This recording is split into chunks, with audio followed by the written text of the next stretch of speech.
Good afternoon, everyone. Good afternoon. Good afternoon. Welcome to the National Kappa League Debate Challenge Centennial Edition. I want to welcome everyone this afternoon. We have two debates coming up today, one at 2 o'clock, one at 4 o'clock. Our debate today will be between Belleville O'Fallon Alumni Chapter Kappa Leaguers and Gaithersburg Rockville Alumni Chapter Kappa Leaguers. The topic that will be debated today will be public prayer should be allowed in schools. Our judges that will be judging the competition today will be Judge Nicole Colbert Botchway, Mrs. Angel Wary, and Mr. Michael Farrer. I want to personally thank each of you all for taking time out of your schedules today to judge this event for us. I know it's a lot of things you could be doing, but what better place to be than in a scholarly competition?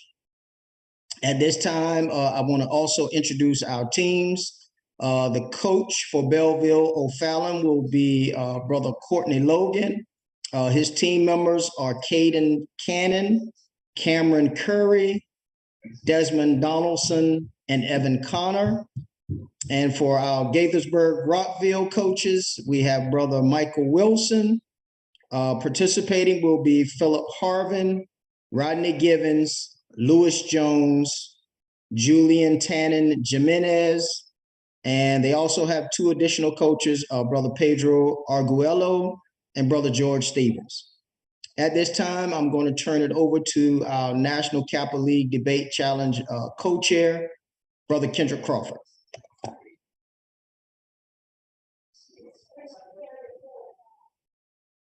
Thank you, Brother Scott. Today is a monumental day in Kappa Alpha Psi Fraternity Incorporated as we start our National Kappa League Debate Centennial Challenge. Thanks to both teams for your participation today. This will be a structured debate. This is a scholarly debate, and today we will debate based on the affirmative case as well as the negative case.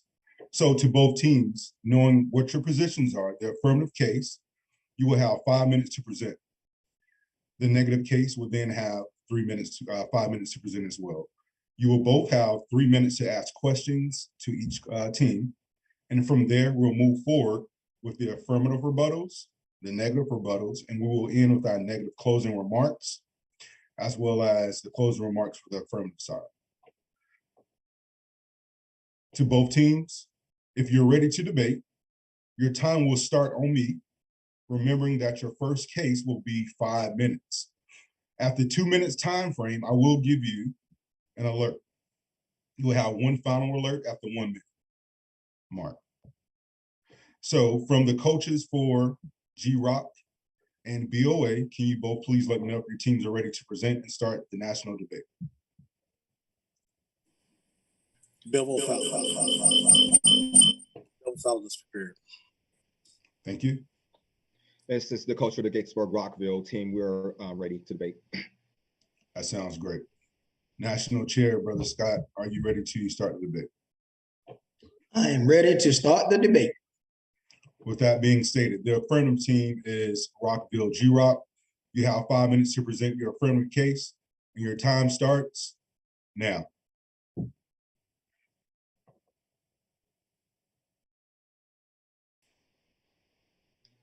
Okay, our first speaker is going to be Philip Hardman, who is the team captain. Philip.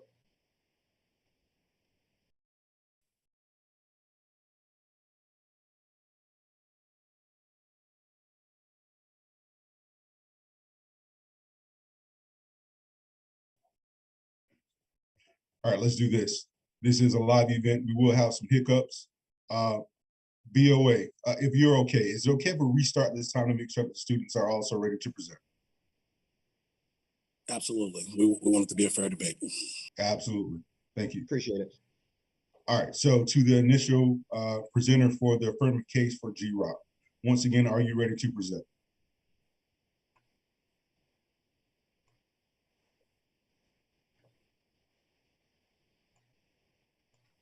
Kappa Leaguer, are you ready to present? I'm looking to see if he's still on the line right now. Philip, can you hear us?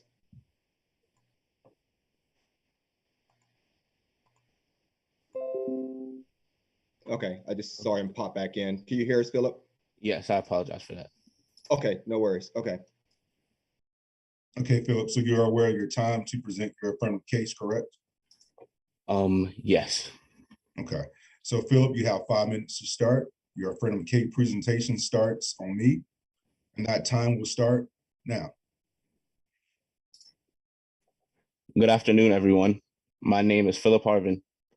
I attend Seneca Valley High School in Germantown, Maryland, and we are the Gaithersburg Rockville Kappa League chapter. We are the Affirmative Team, and today we will be presenting our case on why prayer should be allowed in public schools. Prayer in public schools has received a large amount of support from the American public. In a 2005 Gallup poll, 76% of Americans support a constitutional amendment that allows voluntary prayer in schools. In another Gallup poll done in 2014, 61% of Americans support allowing daily prayer in classrooms. These polls show overwhelming support for allowing prayer in school from the American public, and shows that they would like to have action change in order to allow it. Many people believe that prayer in schools will impress religion on secular children. However, this is proven not to be the case.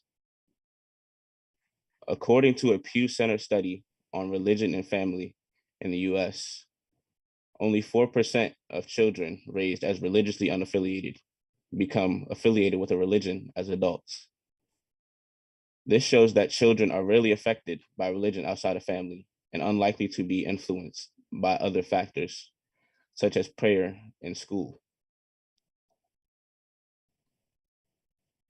There are a plethora of other reasons to allow prayer in public schools, such as spreading cultural diversity and creating unity among student communities.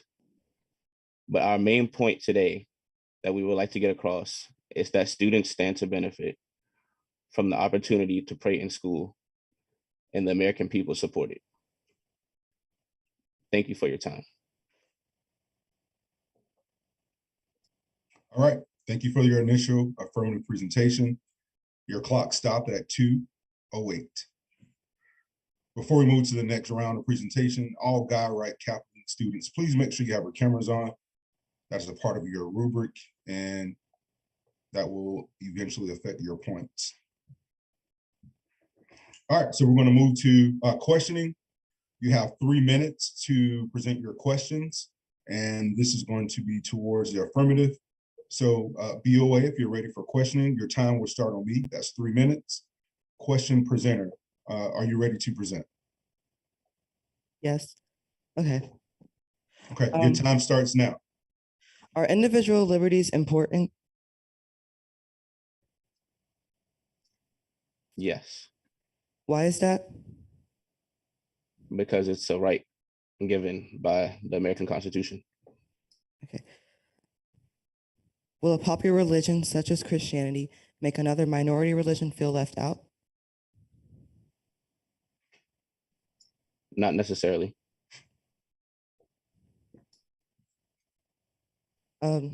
Why? Because while religion like Christianity may be more popular, the religion, like a minority religion, has its people and its followers, and that's. Do you have a percentage of minority religions who feel left out?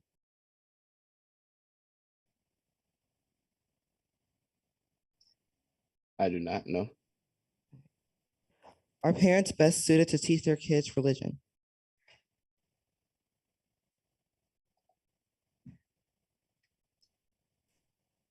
I'm not sure, Why is that?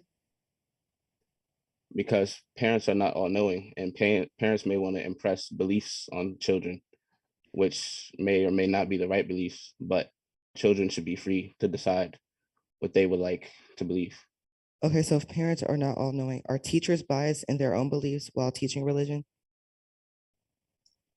Possibly, yes. Why is that? Well, they may be just as biased as parents. They also have their own beliefs. Do kids have the right to be free from intimidation? Yes, Can you explain why? because they should be able to feel safe in their environments. Okay, you stated that prayer is in public schools have received a lot of support, but the question is public prayer legal now? Well, it actually is legal for children to play in public schools. Okay, can you provide the source for that again? The source for what? I'm sorry. The source for public support in schools. Can you provide the source for that again? I believe it was a Gallup poll done in 2014.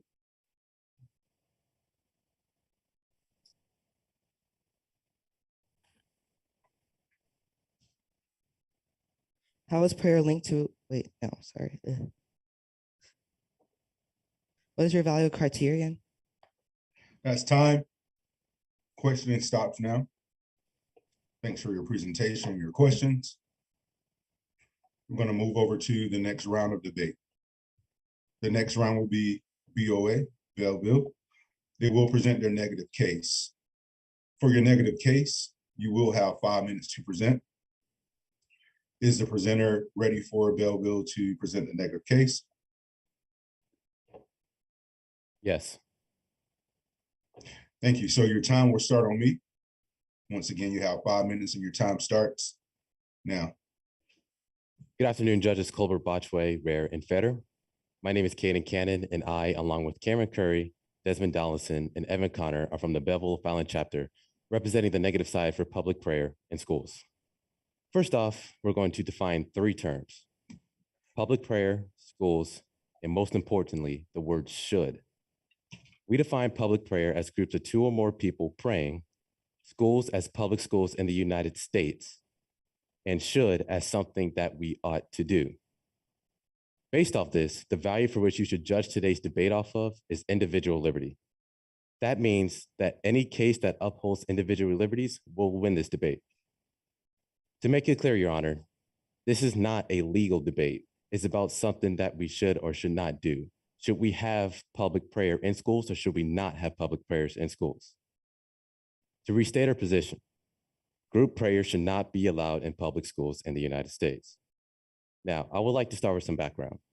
It is an unfortunate fact in history that the very groups that opposed the connection between church and state in England came to America and created that same connection of church and state. That is why our founders of the Constitution stated that there would be no law of federal state to create any government-sponsored religious activity. That is why, Your Honors, we oppose public prayer in schools because of 3 reasons: intimidation factors, the multiple cultural differences, and the fact that religion is a private matter. According to the Freedom of Religion Foundation, the children of Supreme Court plaintiffs against religion in schools such as Vashti McCollum and Ed Shemp were beaten up on the way to and from schools. Their families were subjected to community harassment and death threats for speaking out in defense of the Constitution. This proves that intimidation factors and public judgments are real. We know how harmful and destructive religion can possibly be in our public schools. In those school districts that do not abide by this idea, school children continue to be persecuted and emotionally damaged to this day. The second reason is the multiple cultural differences. According to the Pew Research Center, from 2007 to the present, the number of people who identified as Christians declined, while the number of people who identified as unaffiliated or non-Christian increased. In that same token, a scholarly article published by Sage Journal, a psychologist, Julie, who is teaching at Western Illinois University, stated that schools' religious climate can affect the academic achievement in their schools. In other words, the stress of being left out by one's peers can negatively and psychologically dismantle their chances of academic achievement. Lastly, religion is a private matter. Parents are better suited to teach their children about religion. They can have logical and heart-filled conversations with their kids' personal beliefs, whether that aligns with their beliefs or whether it doesn't. Teachers are not equipped to take this matter into their own hands. That have their own biases and beliefs that they have learned from their own families and that can differ from the morals and values of each student. According to ADL.org, teachers hold such a special status in the school and they are viewed as government officials speaking to a group that is both a captive audience and extremely expressionable. In conclusion, it becomes clear why public prayer cannot be allowed in schools. Again, our founders created the Constitution based off the rights that they had, that based off of there should be no law, state or federal, that there should be government-sponsored religious activity. This is the heart of America, individual liberties. We have freedom of religion, but we also have freedom from religion. And that is why, Your Honors, you should vote in favor of the negative case.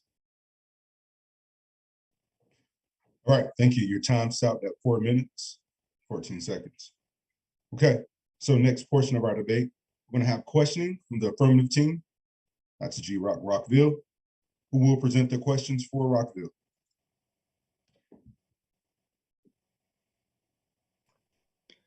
Okay, that'll be Julian Tannum from our team, who will be presenting questions to the opposing team. All right. Are you ready to present your questions? Yes. Okay, you have 3 minutes to present your questions. Time will start on me. Your time starts now. Okay, so one question I have is why'd you list in group prayer with public prayer? Would you say those are the same? Yes, I define public prayer as groups of 2 or more people praying.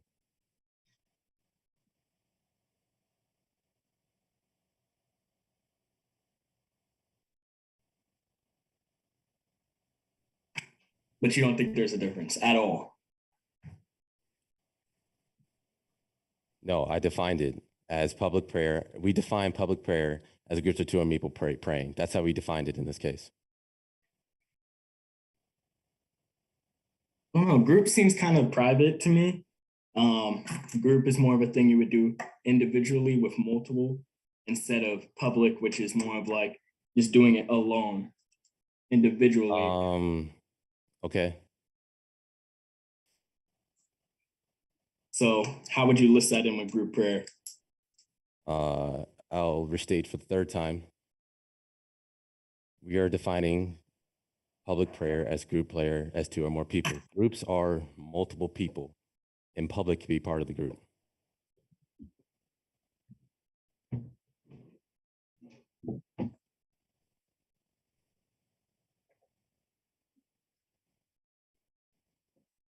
So why can an individual not have the right to prayer on their own school or their own behalf? They do.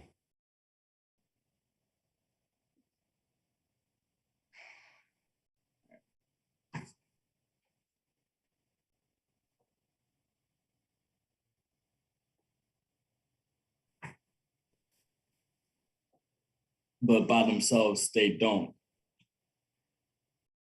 By bottom what? By themselves, they don't have the right to prayer? No, they do. In school? Yeah. However, they can't cause a distraction, and that's why. But they do have the right to pray in school. So why would it be an issue for them to pray in school then? Because you run the issue of causing distractions, and once you cause distractions, then the school has to get involved, and that's when the exact reason why there's a separation between church and state. That's where things get hairy. So why can't you make something for people to pray on their own behalf without making distractions? You couldn't make it separate? Are you asking why can't we create something to not have distractions? Is that your question? Yes. Yeah, that's my question. I'm not sure. That's time. Presentation stops. Thanks for your questions. Thanks for your presentation on the negative side. All right, great first round, teams. We're going to move into our first breakout room. Take the time needed within the 3 minutes that we provide to discuss and regroup. Once we finish our first breakout room, we'll go into the affirmative rebuttal. If both teams are ready, your breakout room times will start on me. 3 minutes starts now.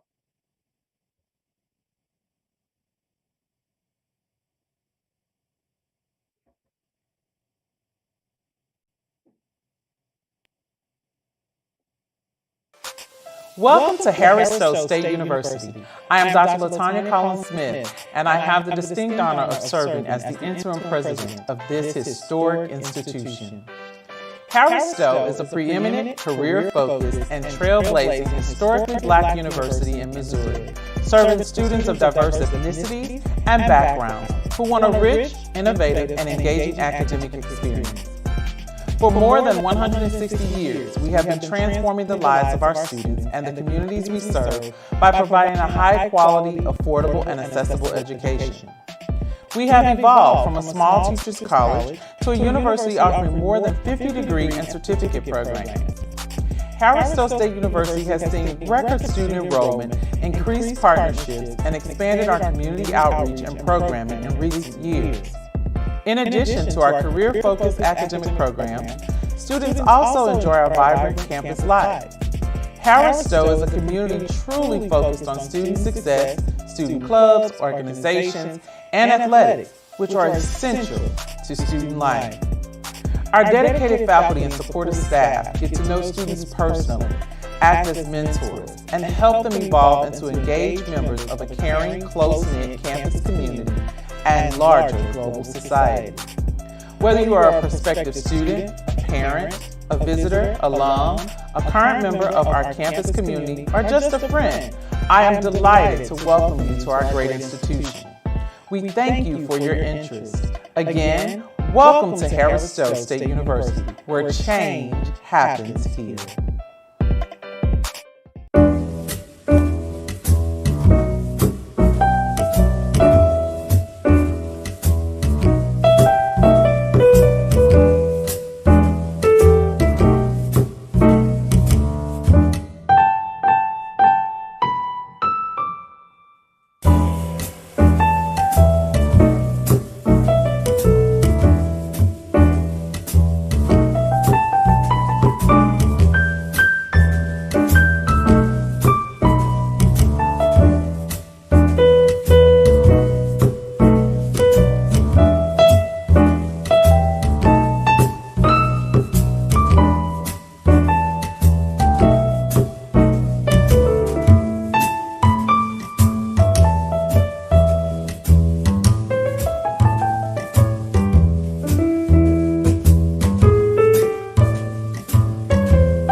All right.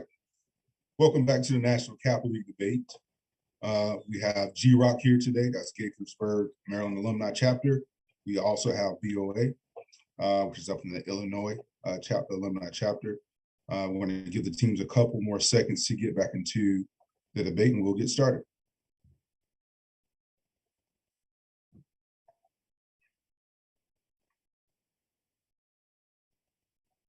So while we're waiting for the teams to come back in, I'll ask Brother Terry Ward if he could bring greetings on behalf of the National Guide Right Executive Committee.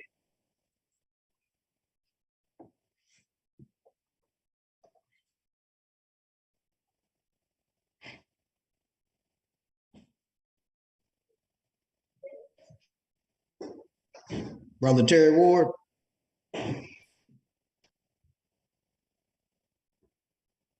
Okay, we'll come back to Brother Ward during our next break. All righty. Thank you, Brother Scott. All right, so both teams should be back. We'll continue our debate. So let's just confirm, Rockville, is your team back and ready to debate? Checking through right now to make sure all my team members are on.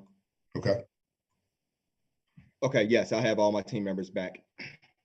sounds good. Belleville Fallon, is your team back, ready for debate? Yes, sir. We're back and ready to debate. Sounds great. Thanks, Mr. Courtney. With that being said, we will start our affirmative rebuttal. That's going to be Rockville. Presenter, are you ready to present your affirmative rebuttal? Yes, sir. Okay. Mr. Givens, you have 5 minutes to present your affirmative rebuttal. Your time will start on me, and your time will start now. Good afternoon. My name is Rodney Gibbons, and I am an 8th grade student at Ridgeview Middle School and a Gaithersburg, Rockville, Maryland Kappa League member.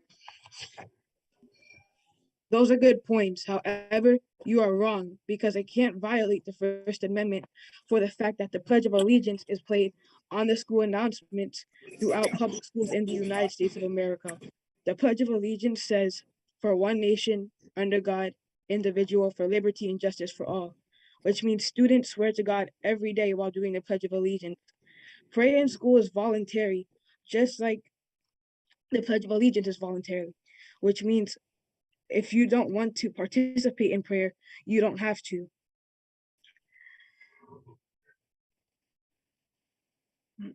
It is important that schools promote an environment for students that fosters respect and equality, and one that embraces the diversity of all students. Students have the right to express their religious beliefs and practices in an environment that is free from attacks or ridicule, as long as they are not trying to infringe on the values and beliefs of other students. A number of school systems in the country value this concept in their policies. For example, the Montgomery County, Maryland Board of Education's guidelines for respecting religious diversity reinforces the importance of fostering a diverse environment for its students, where it provides guidance to public schools with regards to prayer during the school day. Discussing religious topics in the school assignments and participating in religious extracurricular clubs or assemble and conduct religious meetings, prayer groups, or other observances of religious practices during non-instructional times, just like any other school club or activity. Therefore, public prayer in school can ultimately foster a much more diverse learning environment and experience. Thank you. Thank you for your presentation. Your clock stopped at 2:02. All right. So we'll go into our next breakout room. That's going to be a 3 minutes breakout room for both teams. After the 3-minute breakout, we will go to the negative team for their rebuttal, and that will be Belleville. So your time will start now for the breakout room.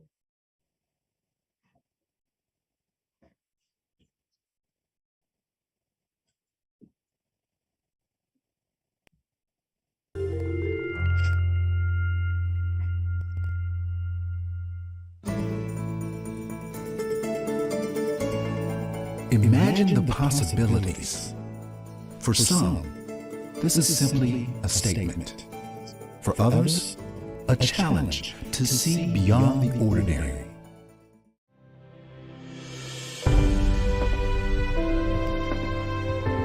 For more than 140 years, Claflin has celebrated the contributions of those who have gone before. They have served well, they have inspired, and they have taught us to follow their lead. Now the vision of Claflin University is to be recognized as one of the premier undergraduate teaching and research universities in the world. One that prepares effective and visionary leaders with global perspectives. A proven formula for success, Claflin students are guided by a unique system of values that respects the whole person. Part of our mission is to try to feed that entire person, that whole person, not just the mind with what it is that they need to learn, but also to contribute to their overall spiritual growth and development. It's an approach that prepares young people to solve the world's greatest challenges while at the same time serving others. They're training us in a mind state that if we're to be visionaries, then we have to conquer all this education now, but then put it to work in the world. You can actually see that the people here care and want to see you succeed in life, and they actually act on that and helping you do that. Committed to empowering its students with confidence, character, and pride, the Claflin experience also provides for an environment where exemplary academic achievement soars. Combined with the strength of its traditional liberal arts disciplines, students are encouraged to discover their passion and define their character. Expanding the university's study abroad initiative, establishing the freshman college, creating an honors college, and a leadership development center.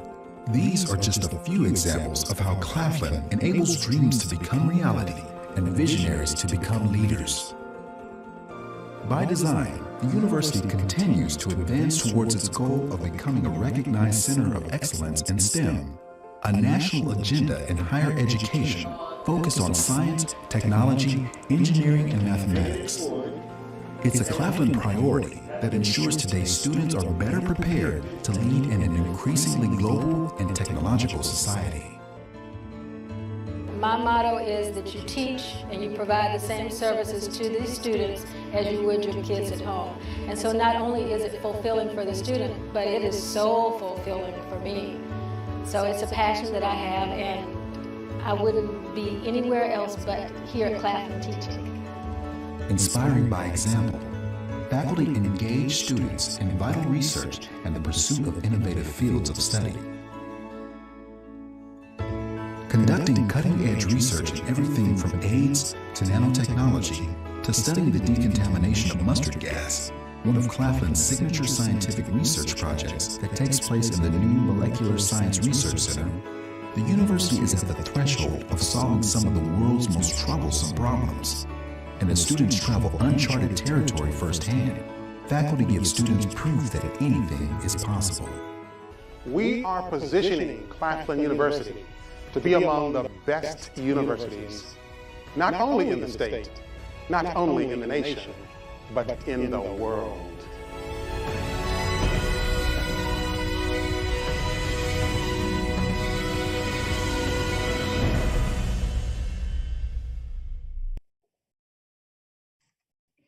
All righty, we're back.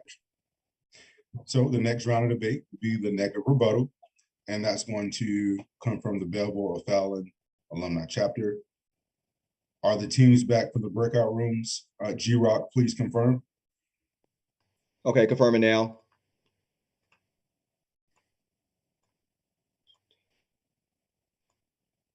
Yes, we have everyone at this time. All right, great. Belleville Fallon, are your teams back for presentation? Yeah, we're back, ready to debate. Thank you. Sounds great. Negative rebuttal, please let me know if you're ready to present. I'm ready to present. Thank you. So you have a total of 5 minutes to present. Mr. Logan, please give us a camera so that the judges are aware.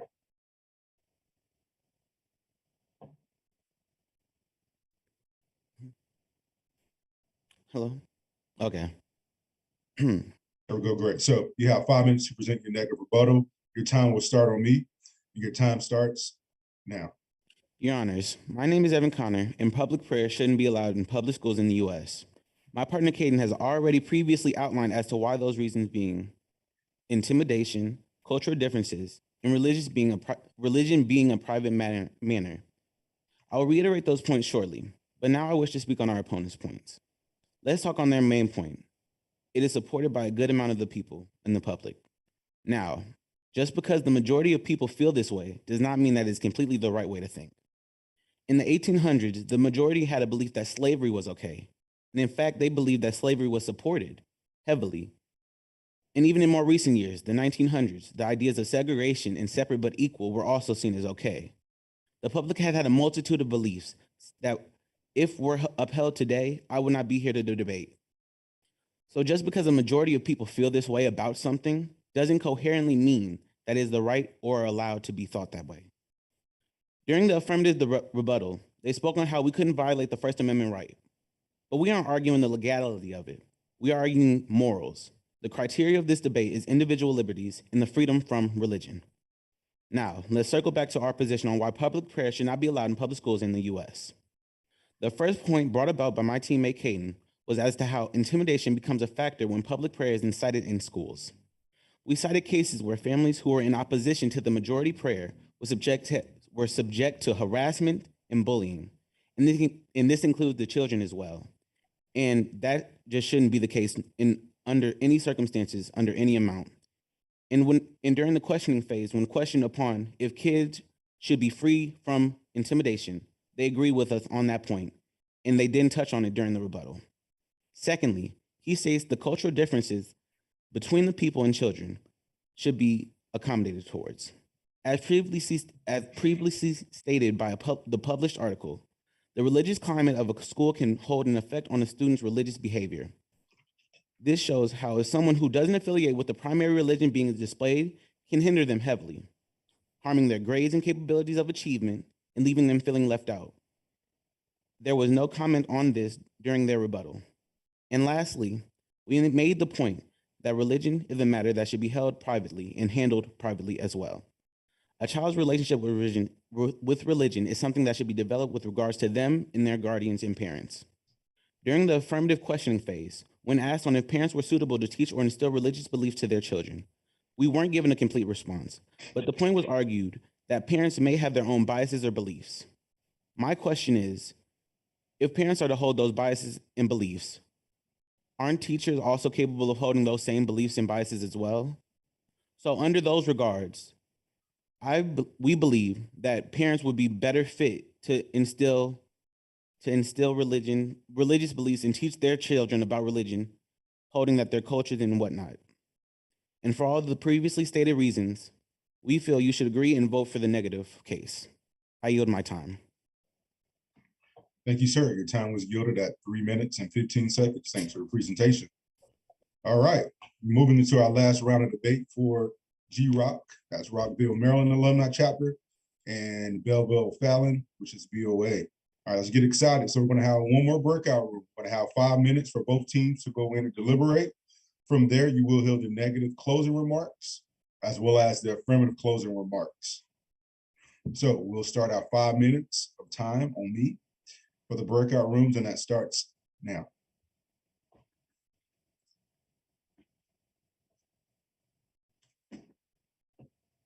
Kappa League TV. Hi, this is Evan Jackson, Junior Grand Vice Polemark of Kappa Alpha Psi Fraternity Incorporated, and you're watching Kappa League TV. Kappa League is part of the oldest and most successful African-American male mentorship program in U.S. history. Established by Kappa Alpha Psi Fraternity in 1922, we have our 100-year anniversary coming up in just 2 years. And to celebrate that anniversary, our purpose is to put 140,000 young men into college by 2032, one for every initiate of the fraternity. We have lined up our membership requirements with the admissions requirements of our HBCU college system, so that when a kid comes into Kappa League, if he does what we tell him to do and follows our membership academic requirements, he automatically makes himself eligible to go to an HBCU. So every kid gets a chance to go to college every time, as long as he follows what the program tells him to do. So in order to do that and get that word out, we established something called Kappa League TV. And Kappa League TV is basically set up to help these young men create and control their own narrative. So the media right now is trying to tell everybody that African-American boys are thugs in hoodies. That is not the real truth about who our African-American youth is. And we need to give them a chance to control their own narrative, and that's what Kappa League TV does. It's to take our young men and put them in shirts and ties and give them a platform to ask articulate, intelligent questions to articulate, intelligent people who answer them intelligently, therefore honoring and acknowledging the intelligence of the questioner. You see, by creating a platform for these young men to do what it is that they do to create their own narrative, we're actually allowing them to take control of their lives. And that's what Kappa League is here to do. And so this Kappa League TV marathon is about putting Kappa League TV in position that just by watching the content that these young men create, the content that's about the positive aspirations of the African American youth and the positive input that the African American adult community is having into the development of these youths, that just by watching this content, when enough of us do it, YouTube comes in and places advertising in and then pays Kappa League TV, and thus we are creating a YouTube platform that can potentially finance our purpose of getting 140,000 kids into college by 2032. That's what this program is really all about. So as you support us, know that there's a larger vision, there's a larger purpose. Have these young men come in and have an input into reshaping the world in their image, because that's what we have trained them to do. Every time you watch one of these videos or share it with a friend or a family member, you are supporting that purpose and that vision. And we like for all of you to come in, participate, share it with your family and friends, but not just the marathon. Share the vision, share the purpose, and let's go change the world.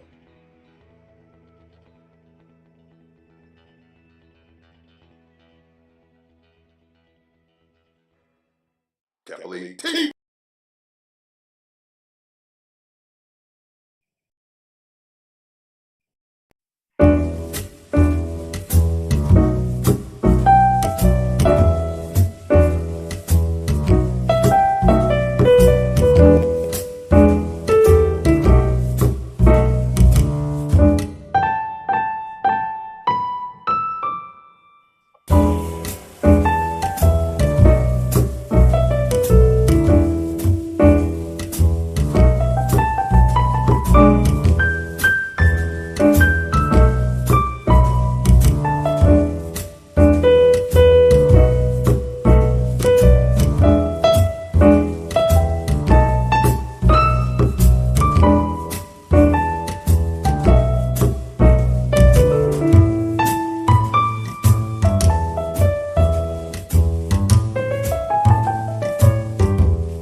All right, we're back.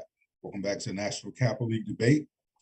Both teams are going to present their negative and affirmative closing remarks.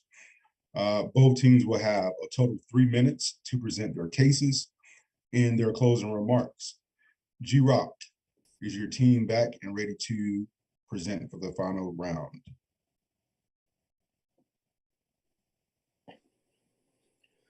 Brother, this is Yes. Pedro Guel, the assistant. Oh, I'm sorry. Brother Wilson, if you're on, please proceed. Yeah, I'm on. Our team is ready. Thank you for the confirmation. And BOA, is your team back and ready for the final round? Yes, we're back, ready to debate. Thank you. Sounds great. Thank you. All right, we will start with the negative closing remarks. That will be coming from Belleville Fallon. Are you ready to present your closing remarks? Yes, I am. Sounds great. So you will have 3 minutes and your time starts on me. Your time starts now. Judges, it becomes evident why you should vote for the negative case. The affirmative have one main point, the Gallup poll. As my partner, Mr. Connor said, just because the majority feels one way does not mean we should do that. If we accepted their reasoning, we wouldn't even be here today. There wouldn't even be no Kappa League. I mean, there would be no debate happening right now at 1:51 p.m. Central Time, of course. They tried to bring up the First Amendment as one of their arguments in their rebuttal. We did not even create that argument. Reminding everybody here today, we said that the value today were individual liberties. Our points were intimidation, cultural differences, and the fact that religion is a private matter. This is why the United States is the great free country that we have today. On behalf of the negative team, Thank you for your time, and you should definitely vote for the negative case. I yield my time. All right, thank you. You yielded your time back. You used 58 seconds. Thank you for your presentation. We will next hear from the affirmative team. G-Rock, are you ready to present your closing remarks? Yes, so you'll be hearing from Lewis Jones at this time. Sounds great. Lewis, are you ready to present your closing remarks? Yes. Great. All right, so you're gonna have 3 minutes. Your time will start on me. Lewis, your time starts now. My name is Lewis Jones. I go to Christ Episcopal School in Rockville, Maryland. Now, the posting keeps stating that the teachers would be praying, and as the first team, we never said that the teachers would be praying. We said that either the kids would be praying outside the school or after hours, or would do out at home. Now, the posting team made a lot of statements that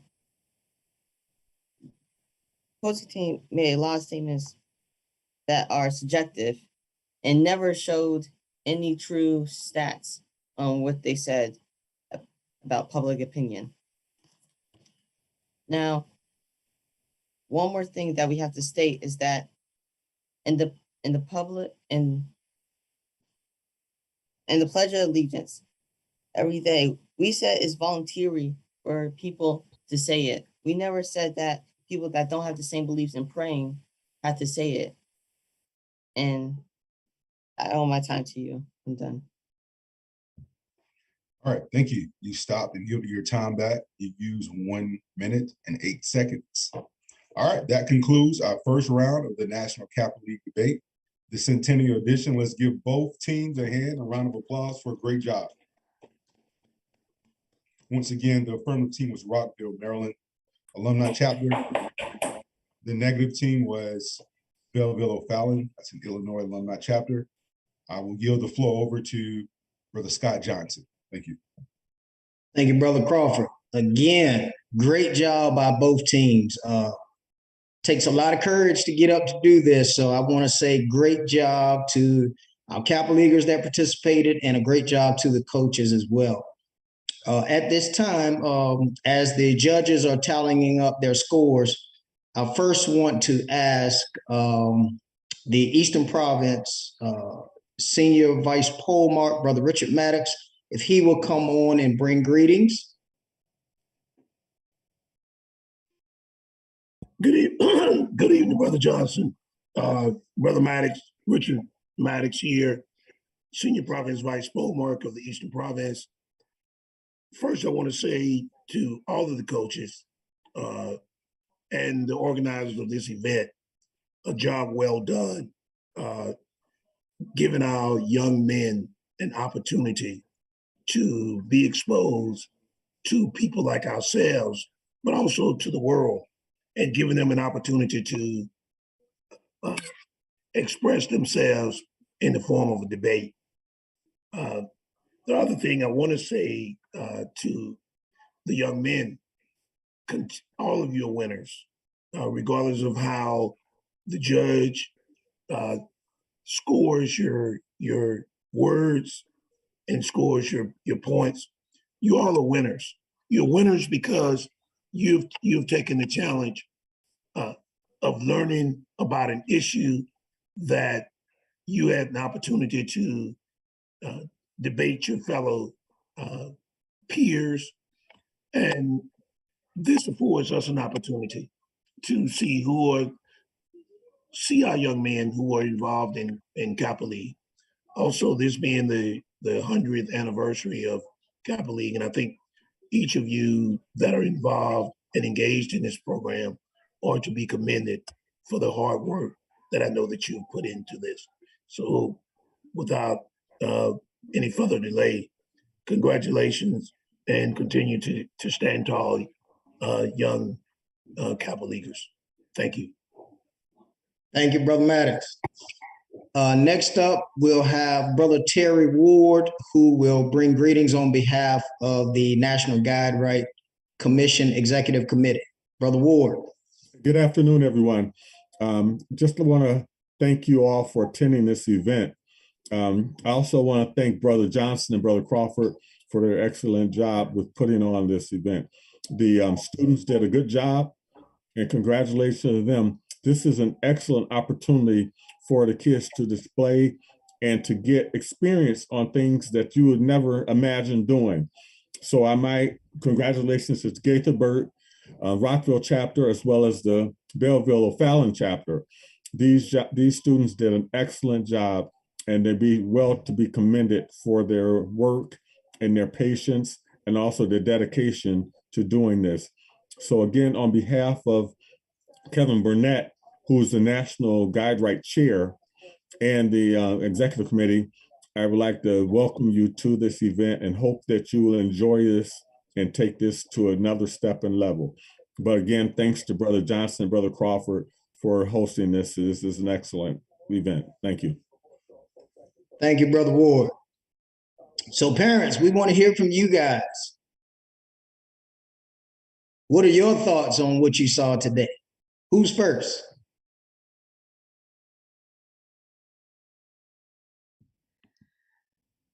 I will speak. My name is Marquita Connor. I am the mother of Evan Connor on Belleville O'Fallon team. And I think this was a wonderful opportunity to give him a different outlook into, from the sports and the different things we told him all his life, because he's definitely a talker, that debate is something he should have been doing a long time ago. So to have this opportunity, when I first heard about it, I was excited for him to get this chance to speak on something that he had to research first and then learn more about. So thank you, Mr. Courtney. Thank you, Belleville Fallon. Thank you, Kappa League, for giving him this opportunity, giving the team the opportunity, and all the young men that participated. This was wonderful, and I hope it definitely continues. Awesome, awesome, awesome. Before we go further, do we have the poll marks from Belleville O'Fallon chapter and from Gaithersburg Rockville chapter on? So I'm not sure if our poll mark is on the line, but I am Michael Wilson. I'm the first vice poll mark of the Gaithersburg Rockville Maryland Alumni chapter. All right, sir. Good afternoon. This is Mr. Teray Breaker. I'm on my wife's login, but I am the poll mark for Gaithersburg Rockville Alumni chapter. And I just want to say how proud I am of the Kappa Leaguers and them young men for what they've done today. It's a beautiful thing to watch. And I also want to say thank you to the O'Fallon, Belleville O'Fallon chapter for participating. And a big shout out to the Kappa League committee for G-Rock for the work you've done as a coach. So thank you for doing this, and a great job, young men. Thank you. All right. Anyone from Belleville O'Fallon? Yes, I'm here. All right. Hi, Brother Jackson. Yes, this is Dennis Jackson, poll mark of Belleville O'Fallon. And I just want to just comment on how great this event was. It was good to see the young men perform, and a shout out to the brothers to take the time out to rehearse with the young men and prepare them. So great event, good job on both sides. Awesome, awesome. All right. Let's hear from a couple of the young men that competed today. Mr. Rodney Givens, how was this experience for you? It was nice. I was very excited. I put in a lot of work into what I was gonna say. I'm not gonna lie, I was kind of nervous when it was my turn to speak, but I think I got my point across, and I had a lot of fun doing this. All right. Brother Crawford, I'm going to turn it over to you so I can follow up on the scores coming in. Sounds good, absolutely. Thank you, Brother Scott. So to continue on with the parents portion of the end of this debate, can we please have a couple more parents to maybe give their opinions or expressions for their students as well as the program as a whole?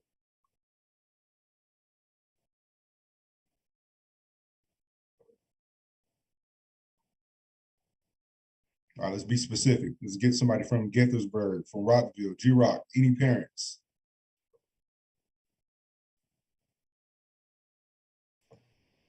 I believe we may have Rodney's parents still on. Rodney, is your mother or father nearby?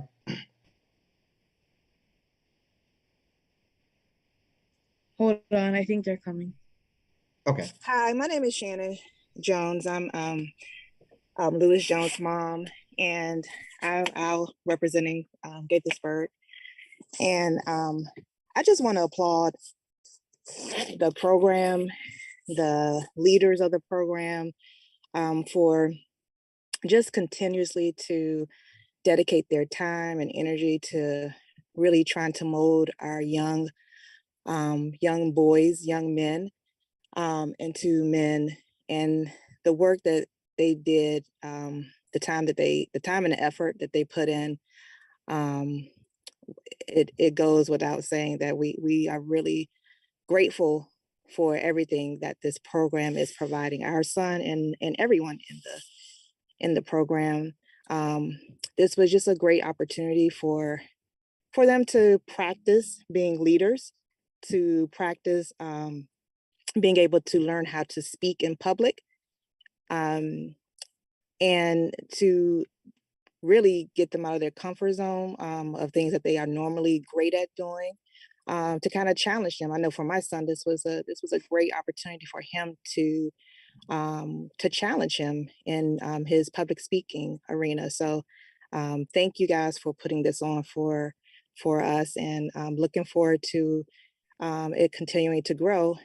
He is a 7th grader, so I'm hoping it continues to be into his high school career. So thank you so much.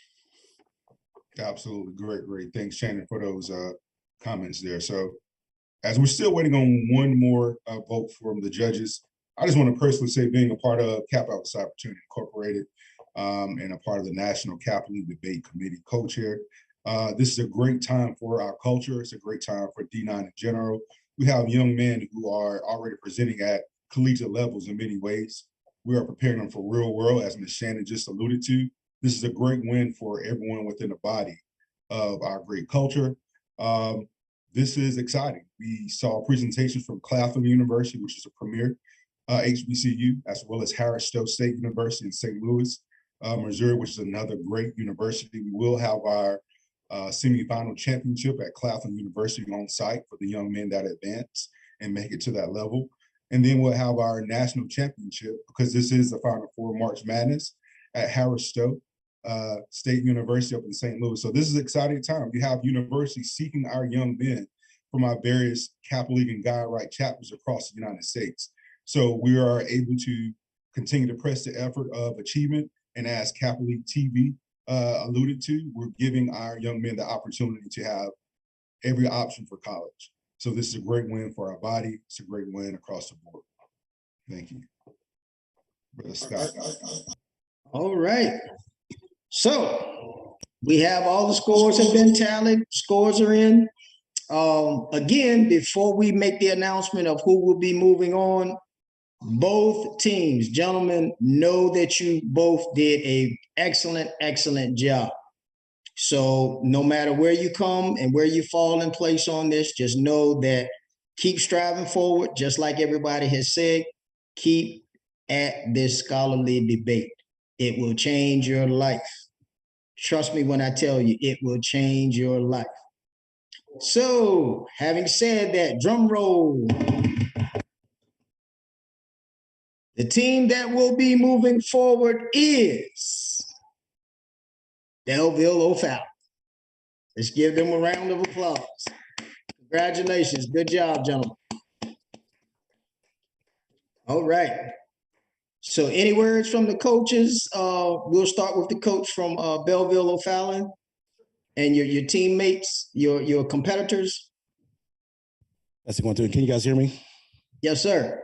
I would like to just congratulate everybody on a really good debate, especially Gaithersburg alumni Gaithersburg, Rockville alumni, thank you for the opportunity to compete. Thank you guys for putting together this competition. I truly believe that debate should be taught on all levels of primary school, in my opinion. I personally debated in college as well.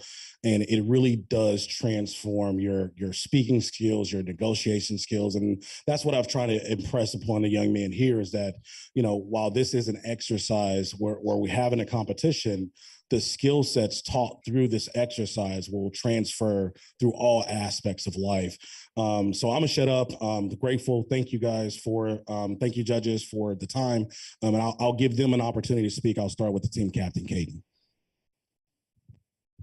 Hello, everybody.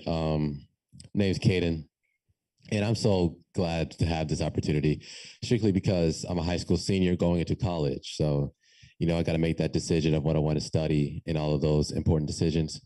And one of those avenues that I'm thinking about is becoming a lawyer, specifically a trial lawyer. I think it's really fun debating.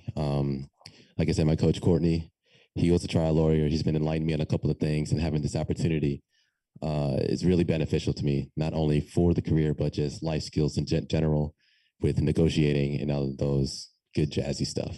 But yeah, that's pretty much it. Thank you.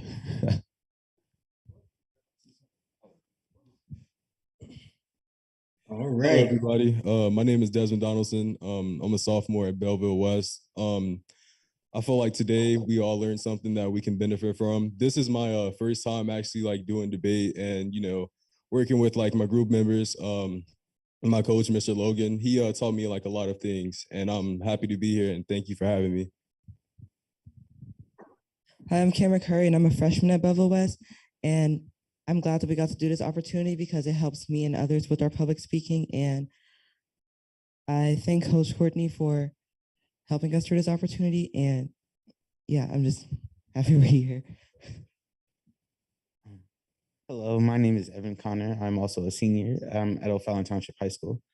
As my mother stated earlier, as she stated earlier, I've always been told that I could be, they'd hope I do something because I tend to get argumentative, to say the least. So I feel like having this opportunity opened up for me, it kind of gave me a good outlet to channel that talkative energy into. I wish it was open more, I had more opportunities to be a part of this, but I'm glad to have gotten this experience while it's still available.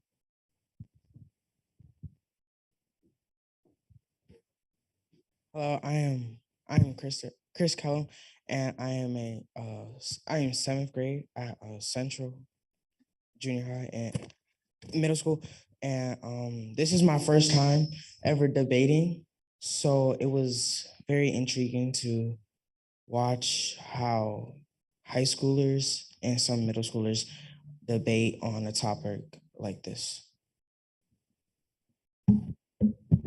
All right. Is the coach from Gaithersburg, Rockville still on? I'm still here. Can you hear me okay? Yes. We'd like to get some quick comments from you so we can get prepared for the 4 o'clock debate that's coming up. Yeah, definitely. I'll make this real quick. First and foremost, congratulations to Belleville Fallon Alumni Chapter on your win.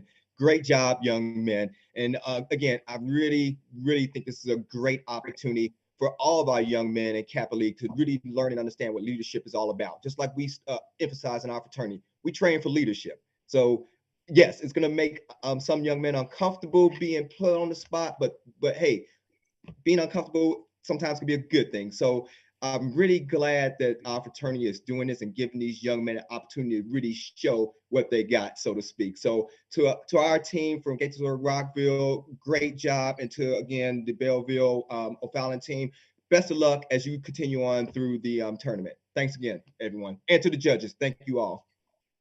Exactly. All right, thank you.